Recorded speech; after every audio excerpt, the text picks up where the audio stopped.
Gracias. Mi nombre es Julián Jala Flores. Vengo de Bolivia. Pertenezco a la Confederación Sindical Única de Trabajadores Campesinos de Bolivia. Como el foro es un proceso constructivo, en este tema es muy importante participación de sociedad civil. Pero en sí, sociedad civil no se participa, pero no se participa con poder de decisión en los gobiernos, a lo menos en gobiernos neoliberales. Hay una discriminación racista contra la sociedad civil, contra las organizaciones sociales. Por eso se debe tomar en cuenta para eliminar el racismo, la discriminación. Un ejemplo, yo sabiendo hablar el castellano, puedo hablar en aymara en mi idioma. ¿Qué estoy haciendo con eso? Estoy haciendo una discriminación. Entonces, es tener una igualdad de derecho, también equidad de género. Eso en Bolivia se está empezando a practicar equidad de género. Un 50% de autoridades de los varones y otro 50% de autoridades de las mujeres. Gracias y voy a pasar a mi compañero. Muchas gracias. Por favor, aquí el señor de camisa blanca, por favor, el micrófono. Bueno, adelante, por favor. Bueno, mi nombre es Efraín Mollo Flores, soy de la Federación Única de Trabajadores Campesinos del Departamento de La Paz, Tupac Katari. Creo que cuando hablamos del tema de las TIC, estamos hablando de un elemento totalmente fundamental. El hecho de que cuando decimos en comunicación, para tener un diálogo con el otro,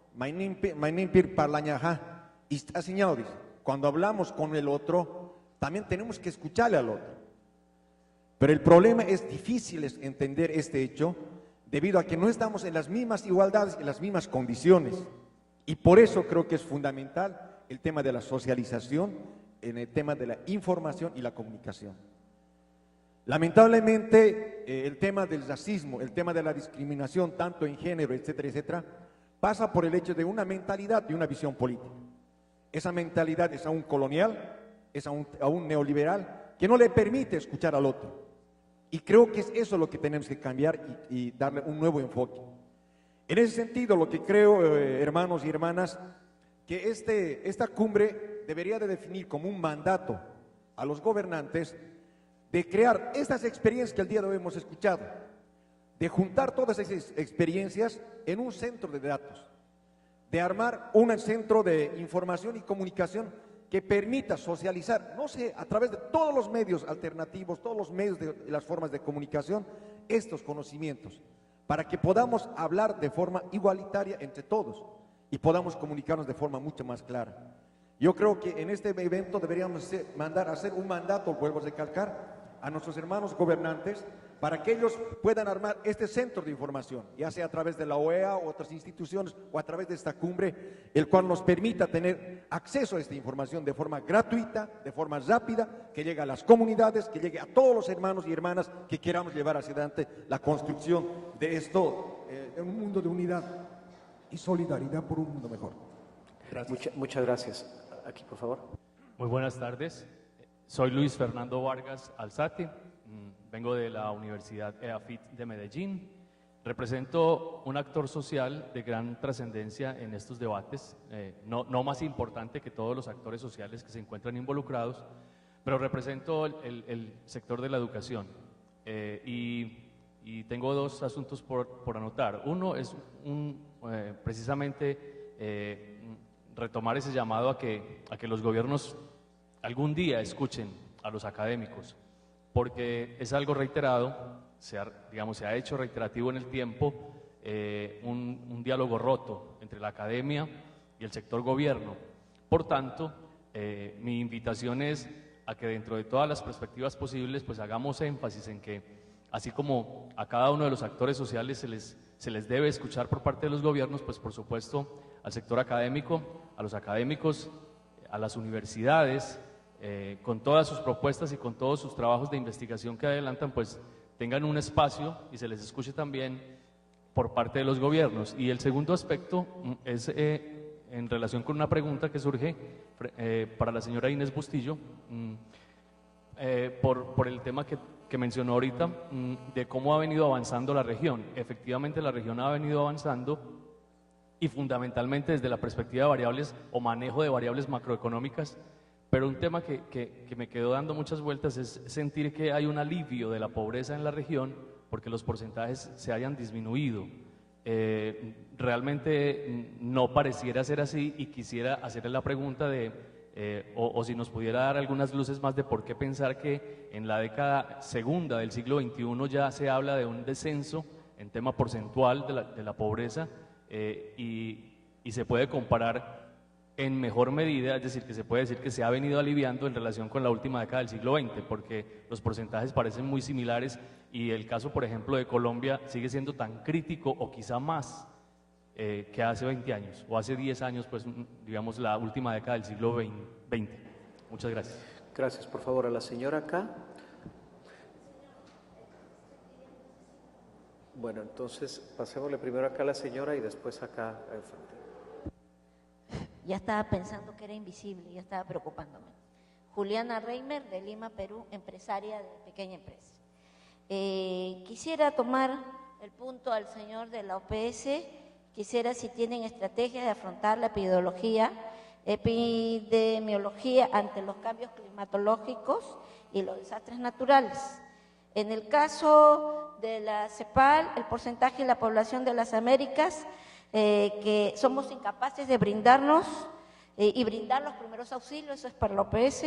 El otro tema es fortalecer las capacidades de resiliencia de la población, esas son políticas de Estado, y la capacitación de la mujer. Cuando usted habló, doña Inés, sobre que las mujeres están cuidando a los ancianos, están cuidando a los niños, están dando un buen ejemplo de la generación, se cuida al anciano, pero cuando pasa un desastre natural, las mujeres tenemos mayor capacidad y la sacamos con pundonor de atender a los ancianos, a los niños y a los heridos y ver cómo volvemos a armar las casas y cómo podemos alimentarlos y abrigarlos, ¿no? Entonces, por ahí también que se dé un tema. Y acá se ha hablado toda la mañana de derechos humanos, pero vamos a hablar de las obligaciones humanas. Hasta ahorita no he escuchado por ningún momento hablar de obligaciones y de responsabilidades. Y ante el cambio climático y el impacto que tienen los países de Latinoamérica y su alta vulnerabilidad, tenemos que hablar que hay un derecho humano principal de sobrevivencia de la humanidad ante los desastres naturales. Y eso debemos de tener en cuenta, señor de la OEA, y quiero pedir a Dios, a ustedes, a la mesa, preocupémonos del alto porcentaje de mortalidad que se tiene ante un desastre natural y que este cambio climático no lo detiene nadie. Muchas gracias.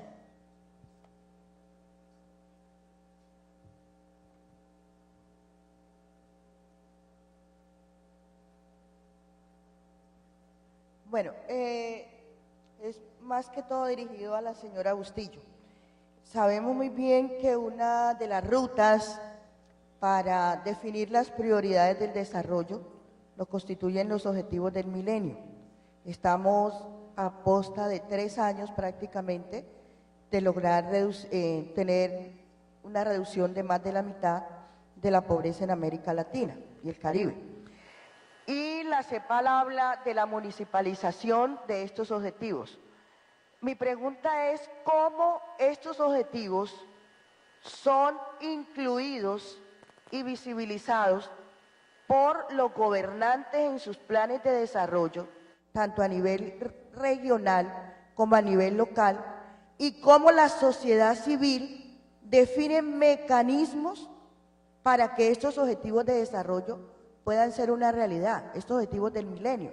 Porque de lo contrario estamos hablando un discurso que no le llega a ningún actor de la sociedad civil, a ninguna persona que es afectada, ¿sí?, no le llega a los pueblos afrodescendientes, como bien lo plantea el último informe del PNUD, y a los pueblos indígenas, y sí estamos en mora o estamos en función de generar las condiciones democráticas para el ejercicio de los derechos humanos.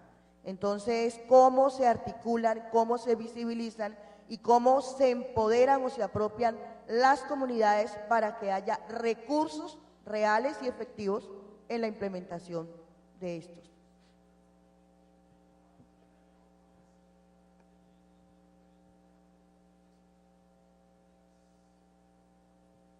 Buenas tardes, mi nombre es Mónica Montaño Garcés de la Fundación Europea para la Cooperación Norte-Sur, FECONS, España, miembro del Comité Internacional Cumbre Mundial de Afrodescendientes. Mi aportación, pero también mi inquietud va en este sentido. El crecimiento económico de cualquier región, la OCDE hace un estudio hace muy poco, está muy ligado a la asignación de los talentos, del talento humano, a la asignación correcta del talento humano, pero también está muy ligado a los procesos de desigualdad y desequilibrio social. Y en las Américas, y aquí retomo la intervención de los compañeros afros que me han antecedido, tenemos un grave problema de etnocracia. Es un problema histórico y los problemas para abordarlos hay que conocer dónde se originan y dónde se han originado para poder saber cómo los resolvemos y cómo lo atendemos. Sé que a veces en estos escenarios resulta reiterativo y resulta a veces molesto cuando las poblaciones consideradas minoritarias reclamamos el reconocimiento. Pero es necesario que Latinoamérica entera recupere su africanidad global. Pero no solamente Latinoamérica, es un problema global, porque los africanos y los afrodescendientes, estemos donde estemos, estamos en procesos de exclusión. Si cogemos los objetivos de desarrollo del milenio, en África tienen dificultades para conseguirse, y en América Latina tienen dificultades para conseguirse, y las dificultades le ponemos rostros y les ponemos rostros afros, lamentablemente. Pero no se trata de lamentarnos, se trata de entender que es que está asociado a una cultura y a un proceso etnocolonizador donde lamentablemente establecimos una escala de claros oscuros en virtud de los derechos y del acceso a los derechos, y eso tenemos que transformarlo y tenemos que buscar políticas desde las Américas, porque aquí se originó todo el problema, fue un problema triangular, América, Europa y África, y donde lo hemos concentrado aquí. Y aquí tenemos que buscar también soluciones a ese grave problema. Y las Américas tienen que dar un ejemplo de superación de la etnocolonización y de la etnocracia, y empezar de verdad a establecer procesos meritocráticos en la asignación de los espacios públicos y privados, pero también en la asignación de los recursos y del acceso a los recursos. Hablamos de las nuevas tecnologías, perfecto, pero tenemos que hablar necesariamente del capital humano que estamos despreciando en las poblaciones de etnia negra, indígenas, gitanos, negros, etc. Estemos donde estemos, hay un desprecio hacia el talento humano que tenemos que recuperar desde las diferentes políticas públicas. Gracias. Por favor, la señora ahí atrás. Buenas tardes para todos y todas. Mi nombre es Janet Rosas. Soy la fundadora y presidente de una ONG que se llama Corpo Alegría. Estamos en Bogotá, aquí en Colombia. Y trabajamos por la rehabilitación, habilitación e inclusión laboral de toda la población con discapacidad. No hay discriminación en la discapacidad que trabajamos. Y la inclusión basada en los derechos humanos. Tenemos unos grandes trabajos y unos grandes logros con jóvenes víctimas del conflicto. En estos momentos tenemos 2 de ellos acompañándonos en el foro de jóvenes. Han estado en el proceso desde el año pasado en las reuniones y en los foros virtuales que se hicieron, y eso lo motiva a uno a mostrar las experiencias que ellos hacen, porque creo que es bien sabido que la discapacidad es transversal, la tenemos en todos los temas que se están tratando en la cumbre, y en todos los temas en general, en la salud, en la cultura, en el turismo, en la recreación, en la educación, en el trabajo. Entonces, quería poner 2 puntos en participación con ustedes. Primero, que se ha tratado así, que la discapacidad sea tratada como un eje transversal, que le den la importancia como tal, porque si hablamos de tecnologías, tenemos que pensar en la accesibilidad para los invidentes o para las personas con discapacidad física o para las personas con discapacidad a nivel cognitivo. Si hablamos de pobreza, sabemos que también estamos en la población con discapacidad a nivel de pobreza. Si hablamos de desastres naturales, quiero rápidamente contarles una inquietud que tuvimos este año. En Bogotá se realizó un simulacro de temblor y en la organización, donde tenemos alrededor de 70 familias con discapacidad, se les hizo una pequeña capacitación a los cuidadores y a los familiares para que estuvieran donde estuvieran, pudieran tener atención a su persona con discapacidad. Llegó el día determinado del simulacro y en esos momentos muchas de las personas que estaban trabajando dejaron a sus niños o a sus familiares en situación de discapacidad solos. Cuando hicimos al día siguiente la retroalimentación, vimos que casi el 50% de nuestra población cortica, que estaban capacitados para tener poder llevar a cabo el simulacro, el 50% hubiera muerto, porque no teníamos un responsable que pudiera sacar de las montañas o que pudiera estar en el colegio y pudiera sacar a la niña en la silla de ruedas.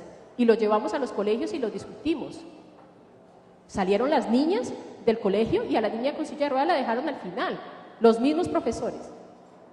Entonces es algo de pensar, es la capacitación y es el poder tener la inclusión como tal y el pensar en qué tenemos que hacer con nuestra población con discapacidad, no solamente en Colombia, sino en el mundo. Por favor, aquel caballero de misa, ¿se puede acercar el micrófono, por favor? Sí, termino el último punto.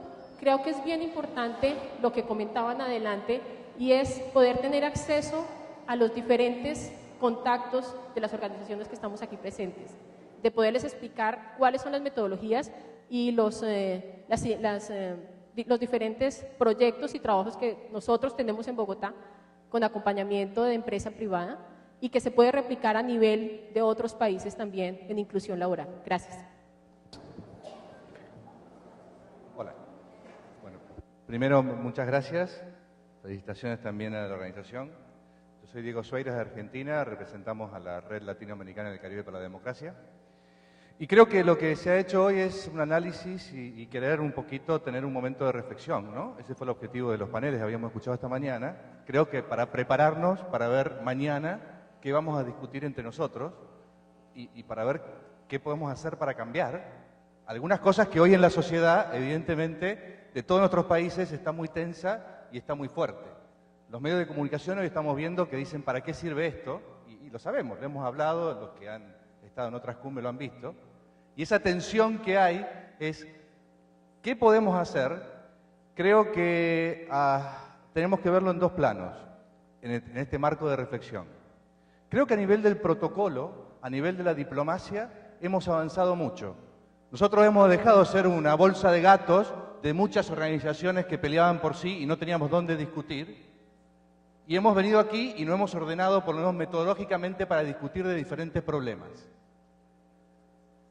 Pero, si bien se ha podido en el proceso de cumbres focalizar en algunas reuniones y hacer importantes avances, yo creo que todavía nosotros, como organización de la sociedad civil, como lo que representamos todos los que estamos aquí, tenemos que volver a subir un poquito más. Y este marco que se ha dado tan organizado, que ha evolucionado muchísimo de la anterior cumbre hasta ahora, por lo menos yo lo he visto como un gran proceso, porque nos costaba mucho discutir en la anterior, creo que tenemos que ver y tomar una idea para mañana, como aporte. Vamos a hablar ya no con los jefes de misión que ponen la cara para escuchar el discurso de la persona que va a hablar en representación supuestamente de nosotros. Vamos a hablar el viernes supuestamente con los tomadores de decisión. Entonces, ya no son ellos solamente los culpables de la tensión o no tensión que la sociedad, esa demanda social que nos dice si se van de viaje y nada más. Sino que nosotros tenemos hoy la necesidad de empezar a plantearnos cómo esta Torre de Babel, de un montón de verdades, cómo la podemos unificar para mañana, no pretendo ahora ni mucho menos, creo que no estaríamos en condiciones, para encontrar un método, una vía, un camino que sea un colectivo, una idea, para que de alguna manera le podamos dar algo concreto. Parece fácil, no lo es, pero para eso vinimos. Y creo que en ese aspecto es ponerlos ese deadline, ese punto. El viernes vamos a hablar con los tomadores de decisión. Ya no es más protocolo. ¿Qué vamos a decir? ¿Qué vamos a hacer? Creo que la tarea para mañana es esa. Y le agradezco mucho, porque la verdad que estos paneles y lo que se ha hecho esta mañana es ponernos en el estado de hasta dónde llegamos, pero ahora cuál es el desafío para el día de mañana. Era para ello nada más. Muchas gracias. Desafortunadamente son las 5 de la tarde, ya estamos muy por encima del tiempo y quiero darle un espacio a los panelistas para que hagan comentarios. La gran mayoría de las intervenciones no fueron preguntas sino comentarios, no obstante hubo algunas que sí se dirigieron a los panelistas, así que voy a darles en el mismo orden que hicieron las presentaciones, si quieren hacer algún comentario para luego concluir. Bueno, alguns comentários muito pontuais em termos da tecnologia da informação e da comunicação. A organização realmente está muito... temos mandatos, temos decisões de trabalhar, estamos trabalhando muito nesses processos. Imagina a riqueza e o benefício de ter a possibilidade de ter um sistema de e-health, que em alguns casos se chama e-health, outros países chamam e-saúde, outros e-medicina, para apoiar as áreas mais remotas em determinados temas técnicos da medicina e da saúde. Isso é uma coisa que se busca e que realmente já estamos trabalhando muito. Um tema também diretamente relacionado a isto é com relação à população, é a experiência de ter a possibilidade do uso da tecnologia de mensagem de texto através de celulares, que pode ser feito através de uma convocatória para uma campanha de vacinação, algo que tem hoje a população inteira tem esse aparato, ou mesmo um alerta de uma inundação, de uma emergência. Então, essas tecnologias realmente têm um efeito muito grande no setor saúde. Estamos trabalhando com todos esses componentes de Twitter, Facebook, Picasa, YouTube, e temos muitos seguidores, não somente em Colômbia, eu tenho números de Colômbia, mas todos os países da região, e mesmo esses elementos a nível da oficina central também têm uma quantidade muito grande de seguidores, o que permite uma difusão dos temas de saúde para toda a comunidade. Muito se falou aqui sobre a questão de afrodescendentes. Nós outros entendemos este tema como uma necessidade de incluir os enfoques diferenciais em todos os projetos de busca a não somente afrodescendentes, mas indígenas. Acá em Colômbia tem uma grande quantidade de projetos especificamente para o desenvolvimento local, para essas comunidades indígenas e afrodescendentes, sobretudo no litoral pacífico. Para quem não conhece a Colômbia, é a área que tem mais inequidades dessas populações, dificuldades muito grandes de acesso a serviços de saúde. Então, buscamos trabalhar muito esses componentes.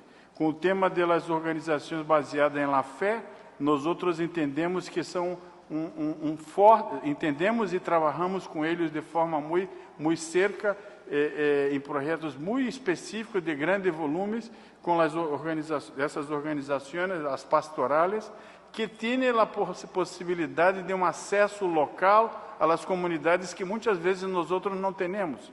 Então, esses projetos de desenvolvimento local, a grande maioria se dá através dessas organizações locais, que são organizações locais baseadas em la fé. E por último, em termos de de cambio climático. Outra vez temos mandato de los senhores ministros para trabalhar o tema de cambio climático e estamos buscando, e ao momento já temos um documento, uma metodologia de análise de vulnerabilidade em saúde, ou seja, de forma local, em um determinado município, se pode analisar a vulnerabilidade em la saúde a partir de eventos que podem ser mais comuns relacionados ao câmbio climático. E através também de medidas de adaptação que se trabalha em conjunto com muitas outras agências, inclusive organizações indígenas, ONIC e outras, para adaptações de metodologias para eventos de extremos de câmbio climático. Então, essas metodologias estão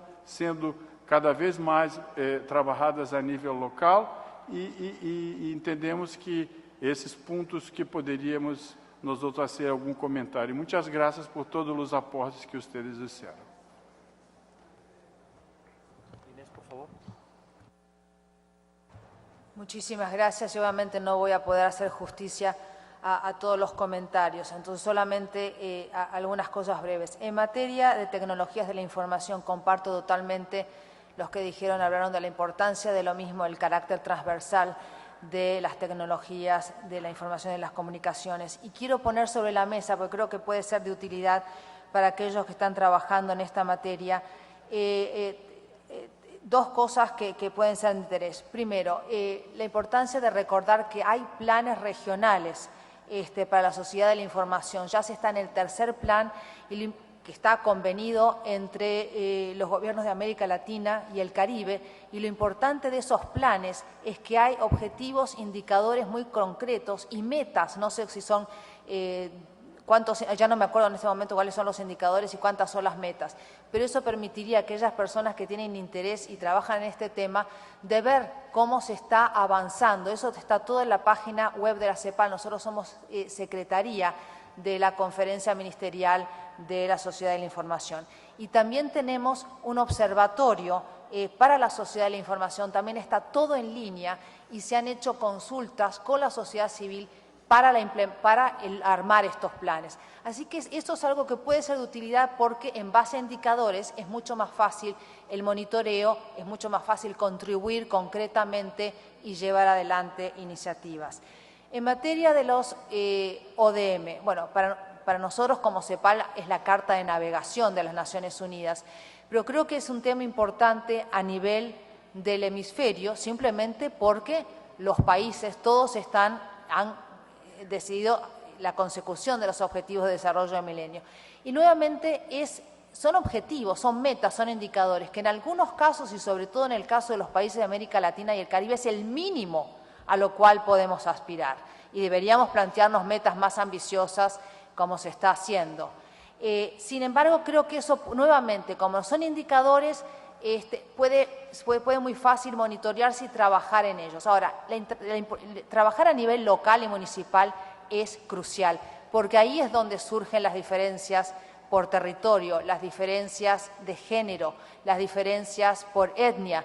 Y nosotros en CEPAL eso es lo que estamos haciendo, es decir, cuando nosotros miramos los objetivos de desarrollo del milenio y monitoreamos, tratamos de desagregar cada uno de esos objetivos indicadores por rural, urbano, por etnia, por género, y ahí obviamente uno se da cuenta dónde hay que trabajar. ¿Cómo operacionalizarlos? Es una pregunta tremendamente importante, y cómo visibilizarlos a nivel local. Hay que empezar a trabajar a nivel local con las autoridades locales, hay que levantar los temas a nivel local. El tema de mujer, mi punto es que por el envejecimiento de las poblaciones y por los niños, la presencia de los niños, cuando uno mira las últimas encuestas del uso del tiempo en los hogares, la cantidad del tiempo de las mujeres dedicado a las tareas del hogar, sea del cuidado de los niños, etcétera, etcétera, ha aumentado tremendamente en los pasados años, la sobrecarga de trabajo. Y lamento comunicarles que cuando uno ve el uso del tiempo de los caballeros en el hogar, no ha aumentado en los últimos años. Entonces hay una sobrecarga brutal de trabajo para las mujeres. Entonces es por eso decir la importancia de tener esto como tema y asegurarse de que haya políticas públicas y así como esfuerzos para la provisión de servicios que puedan complementar el cuidado de los adultos, etcétera, etcétera. Y finalmente el tema de que se levantó el tema de los afrodescendientes, indígenas, etcétera. Para nosotros en la CEPAL esto es un tema crucial dado que nos abocamos a los temas del desarrollo. Y ya hace más de 3 años que estamos luchando y tratando de poner en el tapete el tema de la igualdad. Ya no hablamos más de equidad, hablamos también de igualdad, que es igualdad de derechos, igualdad de oportunidades, igualdad de resultados. Y eso es fundamental cuando miramos poblaciones tales como las poblaciones indígenas y los afrodescendientes. Otra área de trabajo que nosotros estamos abocados es todo lo que es la parte de estadísticas, que es fundamental conocernos y saber dónde estamos para inferir en las políticas públicas. En el caso de la colega de Trinidad y Tobago, y ahí termino, es un tema crucial, no puedo añadir más a lo que ella comentó de las vulnerabilidades particulares de las economías pequeñas. Me dejo ahí, muchas gracias nuevamente por todos los comentarios.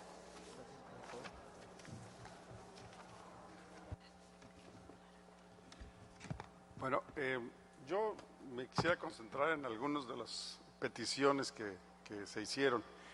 En la mañana se hizo una propuesta concreta de cómo poner a disposición de todos las buenas prácticas y sobre todo lo que está pasando con los programas que se inician como respuesta a los mandatos de la cumbre. Nosotros vimos en la página de la Secretaría de las Cumbres un espacio en donde hay información de cómo van los proyectos. Y en la mañana, me parece que fue Juan Daniel Cifuentes quien propuso la creación de un observatorio en específico para los proyectos de la cumbre o los programas asociados con los mandatos de la cumbre. Pero si entendí bien, algo que quizás complementaría eso, es que también en ese observatorio se incluyeran todo lo que hacen las organizaciones civiles. Aquí vemos un número bastante importante de organizaciones civiles y la verdad sería importante saber cuál es el potencial de cada una para ver de qué manera podemos colaborar y hacer proyectos conjuntos, pues incluso a lo mejor hasta sin el apoyo de las cumbres. O sea, va a haber algunas acciones que podemos hacer de manera independiente. Y creo que sí sería importante tener este centro de información con todo lo que se refiera a las... Y no quiere decir que alguien construya un centro con toda la información, sino que alguien integre la información que tenemos todos publicada en algunas de nuestras páginas para que desde un solo lugar podamos acceder a todas ellas. Y es lo que mencionaba yo en la presentación, que una de las funciones que puede cumplir uno de los organismos internacionales, puede ser CEPAL o puede ser la OEA, es el integrar esta información que es valiosa para todos y además difundirla, de tal manera que para todos nos sea fácil acceder a ella. Hay otro problema serio cuando hablamos de los grupos desfavorecidos. El acceso, el que la información esté ya en un lugar integrada y además lista para difundir, no quiere decir que todo mundo lo vaya a recibir. Nos parece que ahí se requiere de proyectos específicos para que los grupos que no tienen la infraestructura para acceder a los bancos de información lo pudieran tener. Y creo que ahí también los organismos internacionales tienen las posibilidades de apoyar ese tipo de iniciativas. Entonces, yo creo que hay una tendencia muy fuerte a la creación de observatorios. CEPAL tiene uno, yo supongo que la OEA debe tener uno o varios. Yo sé que el IESALC, el Instituto para la Educación Superior de América Latina y el Caribe, tiene otro. Entonces, pareciera que también se requiere ahorita otra vez un espacio de integración y de difusión de todos los observatorios que ya están disponibles y que nos podrían ayudar a aprender de las buenas prácticas en todos los niveles.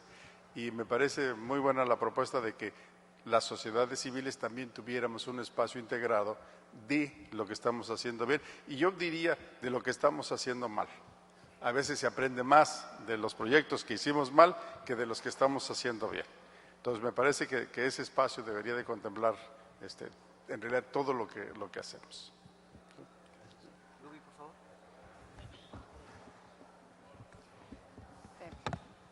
Realmente ha habido una riqueza completa de comentarios, de preguntas, de perspectivas y incluso de llamados de atención ahorita en el plenario. Yo lo que voy a tratar de hacer es tratar de abordar la mayoría, al menos los de seguridad y aquellos que me incitaron más ganas de aportar un poquito en 3 rasgos. El primero es que efectivamente considero que hay problemas que se vienen arrastrando de generación en generación que tienen mucho que ver con justicia social, equidad, los problemas de vulnerabilidad de ciertos sectores de las sociedades y demás problemas que nosotros bien conocemos. Una respuesta de largo plazo, sostenible, tiene efectivamente que pasar también dentro de otro gran bolsón de acciones por un cambio de cultura, en lo cual tiene que involucrar mucho la educación, una educación para la democracia, una educación para la paz y no violencia. Y esto toma muchísimo tiempo y no es una solución mágica de ninguna forma. Los problemas de seguridad que muchas veces vienen dentro de este maremoto de problemas que vamos acarreando y que se reflejan de manera tan fuerte en este sector, efectivamente tienen unos efectos al nivel del país, al nivel de la región y a nivel de regiones que están cerca de nosotros. Y eso es algo que Centroamérica ha aprendido de manera bien dura. Es decir, los efectos de la lucha contra el crimen organizado en Colombia y en México lo estamos sintiendo nosotros. Y está cambiando nuestro entorno de seguridad. Y efectivamente la forma en que nosotros atacamos o tratamos de lidiar con estos problemas tiene la potencialidad, y probablemente ya lo está haciendo, de afectar la seguridad en las regiones del Caribe. Y cuidado que después se va expandiendo más y también afecta la seguridad en el norte y en otros países del sur del mundo. Entonces sí hay una necesidad de tener enfoques coordinados a niveles regionales y a niveles mundiales, pero no tenemos que olvidar que los efectos de la seguridad son sentidos a nivel individual y a nivel de cada persona. Y por lo tanto no se puede olvidar el trabajo a nivel de la comunidad y a nivel de la nación. El tercer comentario, y es una perspectiva muy personal, y se refiere mucho a este tema del diálogo roto y a estos temas de intercambios de experiencia. Y yo como joven le llamo a que si el diálogo no ha funcionado, pues tratemos otros mecanismos para hacer que nos escuchen, ¿no? Sé que es difícil, no es fácil, tratemos de utilizar herramientas que tal vez otras disciplinas conocen mejor, como puede ser la comunicación política, como pueden ser estrategias de empresas, como pueden ser otros tipos de cosas. Pero nosotros estamos trabajando en estos temas porque tenemos un compromiso por el cambio social. Y si tenemos ese compromiso, tenemos la obligación de ir mejorando nuestras labores a la medida que sea posible. Y en cuanto al intercambio de experiencia, comparto la visión de don Francisco. Efectivamente, foros de intercambio son muy importantes, pero también podemos comenzar en casa y poner nuestra información a disposición de las cosas, de cosas que han funcionado. Nuestras páginas web, por ejemplo, y hacer uso de las nuevas tecnologías. Y con estos últimos 3 puntitos, pues creo que finalizo mi participación.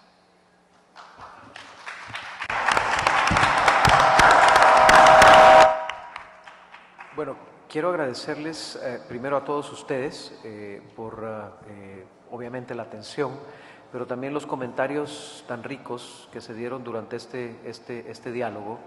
Y obviamente, además de nuestra parte de asimilarlos, también es una oportunidad para que ustedes mismos entren preparados al esfuerzo y a la dinámica que van a tener el día de mañana. Casualmente, el siguiente punto que tenemos en la agenda es por parte de Martín, haciendo un esbozo informando cómo va a ser la dinámica del día de mañana. Quiero también agradecer muy especialmente a nuestros panelistas, a Teófilo, a Inés, a Francisco y a Ludy, por sus presentaciones tan ricas presentaciones que ciertamente nos han, por un lado, incitado a este diálogo por la cantidad de comentarios que hemos recibido, pero también nos han dado una serie de informaciones que van a permitirles a ustedes también orientar ese esfuerzo que ustedes están teniendo. Y por la parte nuestra, por lo menos en el caso mío, al ser funcionario de la OEA, he tomado debida nota de algunas de las sugerencias y en algunos casos donde ya tenemos algunas dinámicas que están funcionando, como en el tema del intercambio de las experiencias exitosas en los aspectos sectoriales, es el desafío de ver cómo podemos incorporar en ese proceso de intercambio de experiencias exitosas, que en este momento está muy enfocado a la parte gubernamental, a la sociedad civil y a los actores sociales. En ese sentido, el uso de las tecnologías, pues creo que nos permite avanzar en ese sentido, aunque no son ciertamente la panacea. Las tecnologías son instrumentos, son mecanismos, son herramientas, y un componente muy importante tiene que ver con el contenido. Bueno, en fin, hay mucho que hablar, hay mucho que dialogar, pero el tiempo se nos ha acabado, así que yo le solicitaría nuevamente un caluroso aplauso a nuestros panelistas y con esto daríamos concluido este panel. Gracias.